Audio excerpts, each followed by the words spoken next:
Here we write first the given. We are told that we have an expression or an equation, k equals x times the absolute value of the expression x squared minus 3x plus 2. We are told that we are only looking at the case when the solutions here, the distinct solutions, are real numbers. Okay, so we say that x is in the set of real numbers. It's an element of the set of real numbers. Now, if we rewrite that so that the k is on the other side, we're going to see something like this. And this is a useful form. You're going to notice that later. But for now, this is what we have. So think of this as our given. And we are told that x is a real number and as well as k is a real number. Of this given, we are asked, what is the maximum number of real solutions? That means, what is the maximum number of x? So we will count how many possible values, different values of x we can have. So that's what we're looking for. And the other one is, what values of k will give that maximum number values of x? So for example, if we can have 10 values for x, to get that 10, what should be my values for k? So that's this second question, okay? To get the maximum number of distinct solutions, distinct real solutions, what should be the values of k, okay? So k could be in a range of values, and if k falls within that range, you will get the maximum number of real solutions, distinct real solutions. So that's a problem. We want to find out how many of those are, and we want to find out the values of k that will give us that maximum number of values for x. Now we'll have to plan out our strategy. First, if we look at this one, you're going to see that it has these absolute value symbols, and it's pretty difficult to deal with it. So the first step in our investigation is to study the function without the absolute value symbol. So you'll notice that we replaced the absolute value symbol with a regular parentheses, okay? And notice that the k is on this side, so it's pretty much the same as this one, okay? Except that we replace this absolute value symbol with regular parentheses. And this one, instead of just setting it to 0, we're gonna actually look at an entire function. That means we're gonna set that to something, to a variable, f of x. Okay, so we're gonna investigate this. And then when we're done investigating this one, we're gonna apply what we learned here into the actual problem. Okay, so that's gonna be step number 2. First, investigate the easy one, and let's apply what we learn here into the problem. Okay, so how do we investigate this first part? First, it's always good to graph it. So we're gonna graph f of x. We're gonna look at how it looks like on the rectangular plane. And then from the graph, we can actually investigate the number of roots of f of x, because it may or may not be related to the number of roots here. But we're gonna look at that anyway, okay? And when we say roots, we mean the solution when f of x equals 0. So basically, when you set this to 0, that's what we mean by roots.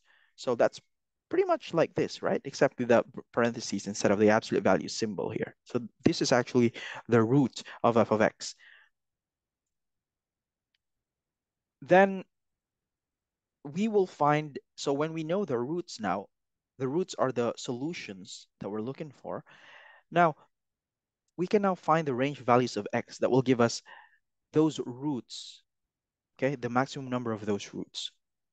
So that's our strategy. So first, let's investigate this function, okay? So we will graph it first.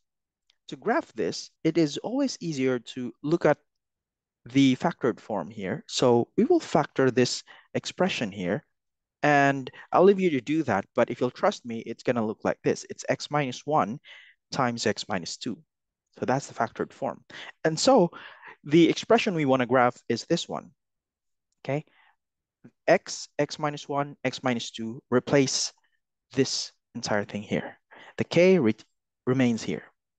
Now, you'll notice that actually k is just a factor that is responsible for translating the graph up and down. Okay, so it just moves the graph of this one up and down. So actually, we can look at the case when k is 0. Okay, if k is 0, then we can actually investigate this function, and then all we need to do when we add k, all k does is actually just move the function, the graph of this, up and down. That's all k does, right?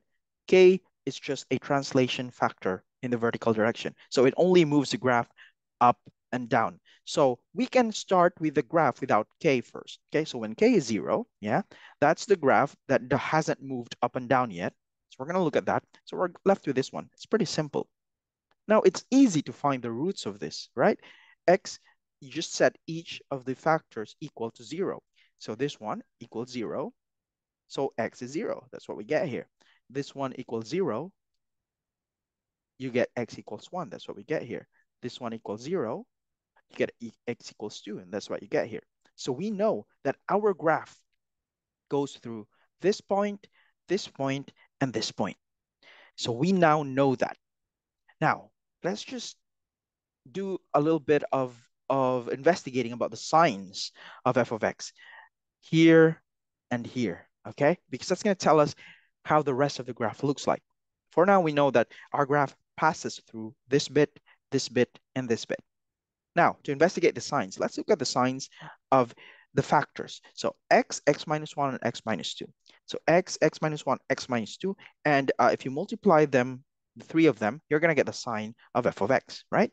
So first, what is the sign of x on this side of the plane, right? This is when x is negative, right? Because it's less than 0. 0 is here. So here, x equals 0, so x is negative. Okay. What about x minus 1?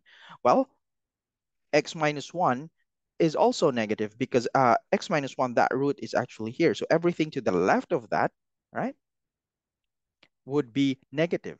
So negative here and also negative here because that's the left of that, right? The same is true with x, right? Everything to the left of this is negative. Everything to the right would be positive, right? That's what we get here. That's why everything here is positive. For this one, everything to the left of this one is negative, and everything to the right would be positive. Okay. The same is true with this one because we said that the root is here. So you can confirm this yourself. You're going to see that everything to the left here, left of this, for x minus 2 would be negative. That's why we get negative, negative, negative. So the left of this, and everything to the right of that will be positive. So that's why you get positive in here, right? So I'll leave you to confirm that yourself. Now, if you have those signs, then we know that we can get the sign of f of x by just multiplying them out, right? So negative times negative times negative, you get a negative f of x. Negative positive times negative, so then both negatives become positive, times positive, you get a positive. Here you get positive times positive, that's positive, times negative, you get a negative. Positive times positive, you get a positive. Okay, so we now know that f of x will be negative around here, right? So that means it will be below the y-axis, below the x-axis. So it's going to be around like this, right? That's what this means. Now this means it's above the y-axis, the x-axis rather, and this one means it's below the x-axis. So what that looks like is that you have something above the x-axis, then you've got something below the x-axis, and then again back above the x-axis. So it's going to look like that. So by the way, this is the x-axis here, right? So our graph is going to look like something like this, all right? And let's draw that here. So that's what I drew here, okay? This is how the graph of this one, f of x equals f of x, look like, the black one. Now let's put back in the k. What happens when you add, when k is positive? When k is positive, you're actually moving the graph down, okay? When k is positive, you're subtracting value from this. And so the graph moves down, and this is what we draw in the blue graph here. You move it down by k, right? So this distance is k, okay? This difference is k. This difference here is k. Difference at every point is k, okay? That's what a positive k means. You're moving it downwards. You're translating it downwards. Now, what if the k is negative? Well, if k is negative, then we're actually adding in effect, right? So that means we're translating it up. So this is the same, the black graph here is the same as the black graph here. Now, when the k is negative, we're translating it upwards. So we're going to get the red graph. So this distance here is k, distance here is k, distance here is k, and so on, right? And you'll notice for this, uh, for these graphs of this function, we have 3 roots. How do we get the number of roots? That's how many times the graph intersects the x-axis. So that's 1, 2, 3. You got 3 roots there. But when you move it downwards, you see, you only get 1 root left, right? So by moving it downwards, you're actually, oh, sorry, that's 2, 1 and 2, right? So if you move it this much, you lose 1 root. But if you move it just ever so slightly up, you're gonna get the 3 roots again. Same is true here, right? If you move this upwards, up to this point, you're gonna see you only have 2 roots left, right? But if you move it downwards just a little bit, you're still gonna get the 3 roots, right? Because it's gonna intersect at these sides. Okay, so this is what we learned from investigating the graph of this function. So let's take that and see if we can use that to investigate the graph of star. Okay, so star, if we recall, star is this expression, okay? And we have graphed this expression in the previous slide. Now, they look very similar, but not quite exactly the same, right? So let's start with this one. First, you notice what we did here is we factored this. So let's also do the same factoring. So this is what we get, star. This is star, okay?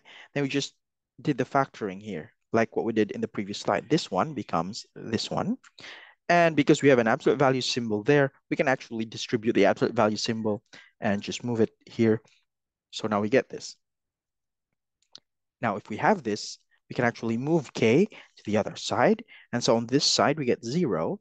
And on this side, we have this. Now, look at this. This is very much like what we studied in the previous slide. Look at this thing. This is what we studied in the previous slide, this one, right? And now here is what we have for star. So the only difference is actually the brackets here. Instead of the absolute value symbols, we have a brackets. So in fact, this is what we studied, right? This bit. And so it might be useful to notice that and actually draw the graph of this bit. So let's first draw this one again. So this one we already know, it looks like this, okay? So let's draw that 3 times, right? And how are we gonna draw this one? You notice what we did there, here, is we get the signs, right? Negative, negative, negative, negative, positive, negative, negative. So we do the same process, but this time, notice that this one is absolute value. That means it should be positive everywhere. While here we had negative, negative, positive, positive. Because it's absolute value, it should be positive, positive, positive everywhere. Same is true with x minus 2, positive, positive, positive, positive everywhere. Okay, that's the only difference. And if you do that, is always positive and positive, you'll notice that the sign of f of x only depend on x. When x is negative, the entire thing is negative. When x is positive, the entire thing is positive, okay? And so the negative part, this part, is just okay, right? Because it's negative. But the rest here should be positive. So we have this bit becomes this bit. This bit now gets flipped because it should be positive. Absolute value symbols flip the graph. So it becomes like this, and this one, nothing happens again. So it's gonna look like this. Now, this is the graph when k equals 0, right? Because this is the graph when k equals 0. What happened when we did k is greater than 0? Remember that the graph translated downwards. So it's the same here. The graph will also translate downwards. So we're gonna move the orange graph downwards. And so this is what we get, all right? The blue graph. Now, notice that we don't know for now whether this bump here is as high as this bump. We don't know that. Maybe this bump here is higher. So if it's higher, then we can translate it downwards, down, down, down. And when it hits the x-axis, this one will now be below the x-axis. That is if this bump is higher. Now, if this bump is higher, then when we translate it downwards, the moment it hits the x-axis, this one will now be below the x-axis, this bump. Okay, so let's just put that in mind. We don't know for now whether this bump is as high as this bump. Of course, if they're as high as each other, then we don't have a problem. Now, to make it easier for us to reference this bump, let's call the x value here A and the x value here B. So the first bump, the x value is A. The second bump, the x value is B. Now let's look at the case when k is negative. So for the case of the first graph that we did in the previous slide, in here you'll notice that when k is negative, we actually translate the graph up like this, right? That's what happened. It moved up. So what also happens to this orange graph is the same thing, right? It's going to move upwards. So this is what will happen to the graph when k is negative. Okay, so let me just add that red one there. Okay, now we now have a good idea of what the graph of this thing looks like. It should look like either the orange one, the blue one here, or the red one. It's one of those three. Now, we can now answer the question, how many roots can we get? Okay, in this case, if k is 0, this is, remember, k equals 0 there. How many roots do we have? We have 1, 2, 3. So we've got 3 solutions when k equals 0. Now, when k is greater than 0, that means we're moving downwards. How many solutions do we get? Well, we get 1. Okay, so the solution here is gone, right? Because it's not intersecting anymore. So we get either this one, or maybe both, right? We don't know for sure. But either way, we get 2 or 1, right? We get 2 or 1. We get 2 if they are the same height. We get only 1 if they have different heights, okay? If this one has different height with this one, then we get only one root, right? It intersects the x-axis only once. But if they have the same height, we're gonna get both, okay? So that's that part. Now, when we have k less than 0, okay, if we move k downwards, what do we get?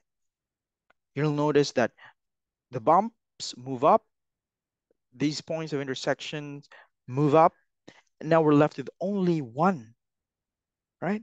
With only one solution. So we had 3 here, we had 2 or 1 here, and here we only have 1, okay? Now, this is the case when k is 0, when k is greater than 0, but this is how much k, right? And this is when k is less than 0. But you'll notice that there's a space. So this is when k is 0. You can actually have this bit here, right? In between the blue and the orange one. When it's between the blue and the orange one, k is still greater than 0, right? The blue and the orange one. Because if you look at this, the orange and the red one, it doesn't really change, right? You still get 1. But here, if you look at the case when the graph is between the orange and the blue one, you're going to notice they're going to have additional intersections, because this dot here will actually look like this now. And that will have 2 points of intersection here and here. There's that. Let's do that again. This dot, when it goes down here, when it's here in between, you're going to have this point of intersection here, and you're going to have this point of intersection here. So if we actually draw that, the graph in between the blue and the orange one, you can count 1, 2, 3, 4, 5. You can have as many as 5 for this case, right? So now we know that the maximum number of roots for this expression for star is 5. And that happens when our k is greater than 0 and it is between the orange and the blue graph.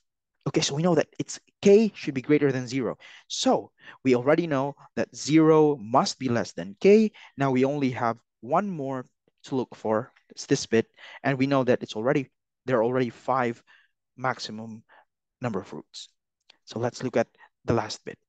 Now, again, we learned that when 0, so here we actually have 0 already. When 0 is less than k, and we don't know this yet, then the graph looks like this, right? Look at that. When we move it downward, so this is the orange graph now, right? We moved it downward. This is what we look like. It's between the blue graph and the black graph. That's what you get. You've got 5 solutions, right? And remember, the black graph is k equals 0, so that's why we get 0 here. And this one, we're looking for this one. And notice, so again, we say that we have 5 real solutions, and now notice that how low can we bring this, right? I mean, how high can we take k, right? So we have to know how high this bump is, right? It's because we can only bring it to as high as that bump, yeah, right? Because if you go further, then it's not gonna touch the x-axis anymore. You're only left with one solution, right? So our next problem is how to find this. This is how high the bump is, okay? Actually, whichever is higher. So we said that we don't know for sure whether this bump is higher than this bump, but whichever is higher, or yeah, whichever is lower, rather, whichever is lower, that's what we we put, because if, for example, this is the lower bump here, then this one will still be above there, and then you have that. Okay, so we have to choose whichever is lower, right? Lower. Now, let me just, that's wrong. Whichever is lower. Okay, so we're looking for whichever is lower there. Now, let's actually start to do that, right? How do we look for those bumps? Now, if we're looking for the bumps here, so notice that this one is, again, with the absolute value symbol. This one is a little bit hard to deal with because it's got absolute value symbol. So again, we're going to go back to the solution, to the graph of the version without the absolute value symbol, because notice that the bump here, whatever the height of the bump here, is the same as the height of the bump in here. And whatever the depth of this bump here is the same as the height of the bump here. So it's actually okay to look at this, right? And this is easier to deal with calculus because it's continuous, right? And it's continuous and differentiable. So we're going to use calculus. How do we look for these bumps? In calculus, what we do is we set the derivative to 0, right? So when we are at these bumps, the derivative is 0. So we're going to look for the case when the derivative is 0, and probably those will be the bumps in our case, right? So we're going to set 0 equals the derivative of this expression, yeah, because this expression is what this graph is. And to do that, it's easier when we distribute this x inside, right? So we get this one. And now we can just differentiate. This becomes 3x squared, this becomes 6x, this becomes 2, and this is 0. So this is what we have. Now we equate this with 0, right, to get this. And if you use the quadratic formula, you're going to get x equals this much, right, which is actually this much. So now these are the locations of A and B. So bump A and bump B. So 1 plus square root of 3 over 3. So you're adding, so plus, so that must be the location of B, okay? The plus side is the location of B because it's a plus, right? You're adding something to 1. Now, 1 minus, that should be the location of A because notice that 1 is actually here, x equals 1. That's between A and B. Okay, so now we know A is this much, B is this much. What's left to do is we actually plug these values into here, okay? We plug them in there, and whichever gives us the lower value, that should be whatever we are looking for in here, right? Whatever the lower value, whichever gives you the lower value, A or B, okay? That value, the lower value, is what we need in this part, okay? So let's do that.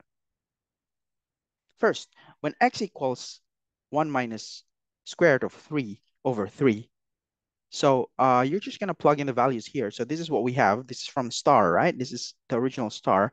So we plug in x here, okay? Plug in x in here, plug in x in here. You'll notice that this first part, so you still get this. And this next part, the 1 will now cancel, right? So 1 minus square root of 3 over 3 minus 1, right? So you're left with negative square root of 3 over 3. And on this part, you subtract 2, right? So 1 minus square root of 3 over 3 minus 2, you're left with minus 1 minus square root of 3 over 3. And you'll notice you have an absolute value symbol there. So you get rid of the negative, get a positive. That's the same here. Now these become positive. You're left with this expression. Now notice that this one is this one. You can actually combine them, right? It's like this is the, the difference of squares, right? When you multiply them, that will be the difference of the squares of 1. So that's 1 squared minus the square of this, which is 3 over 9. And now you have this factor left here. And when you do the subtraction, you get 6 over 9 or 2/3. And here you get square root of 3 over 3. And if you simplify this, this is what you get. At x equals a, that means that the first bump, the height is k, which is this much. Okay. Now we're gonna have to look at b. Okay. At b, how much is k? And we're gonna compare whichever is lower. That value is what we will put in here. So let's do that for b. So it's the same steps, only this time it's 1 plus square root of 3 over 3. So again, we're going to replace this, and this. And now this part becomes positive. And now here, the 1 and the negative 1 cancel again. And here we got 1 minus 2. So that's negative 1. Okay. And this part is pretty understandable. And now notice that this one, square root of 3 over 3 is actually less than 1, right? Less than 1. So this is a negative number because this is less than 1 and this is, well, 1. You get negative 1 plus something that's less than 1, you get a negative number. So if you want to remove the absolute value symbol, you'll have to flip them. The square root of 3 over 3 becomes negative and 1 here becomes positive. That is if you want to get the absolute value symbol, want to get rid of the absolute value symbol. That's what we did here. Now, again, this is the difference of squares, right? 1 minus the square of 3 over 3, and that's what you get here, right? And this one goes here, and if you simplify that, you're still gonna get 2 square root of 3 over 9. But wait a minute, isn't this the same as the value for a? What does that tell us? It tells us that the bump here is as high as it is low here. Okay, so this distance here is the same as this, which means that the bump here is the same as the bump here. And that means we don't, there are smaller, whichever is smaller. We said we're going to look for whichever is smaller, and that's what we're going to put in here. But now we notice they're the same, so that means we don't actually have a problem. We just put that value in here. And so the answer that we're looking for that remaining value is actually the square root of 3 over 9 times 2. So this is the answer we're looking for.